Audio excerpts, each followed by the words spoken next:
Mga kapuso, duwa ka adlaw antes ang pagsukat sang reopening sang Boracay. Kamusta na ihanang estado sang isla? Mga dapat kag hindi dapat himuon sa isla, hibaloon. Sa dugang nga detalye makupod naton liwat si Daryl Marie Sarmiento live sa isla sang Boracay. Daryl?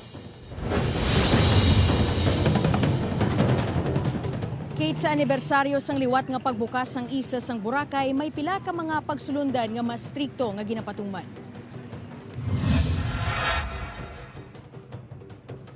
Sa Katiklan Jetty Port pa lang antes nga makatabok sa isa sang Boracay, maid-id na ang pag-inspeksyon sa mga nagapadulong sa isla.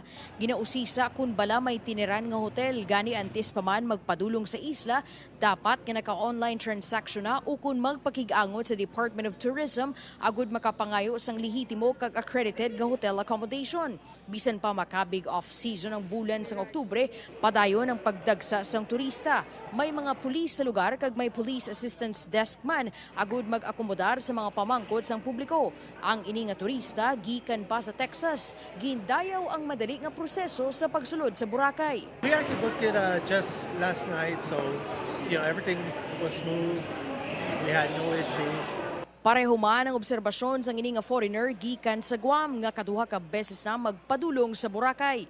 It's nice. It's nice. It's easy also. Easier, and it should be easier next time. Maybe 2 years from now, there should be an improvement. Pagabot naman sa isla, hugot nga ginadumilian ang paghaboy sang basura sa bisandiin. Bawal man ang magdala sang pagkaon sa higad sang baybay. Subok man ang pagpanigarilyo o kun pag-usar sang vape sa mga pampubliko nga lugar. Ginalauman ang kooperasyon kag pagsunod sang publiko sa mga pagsulundan sa isla.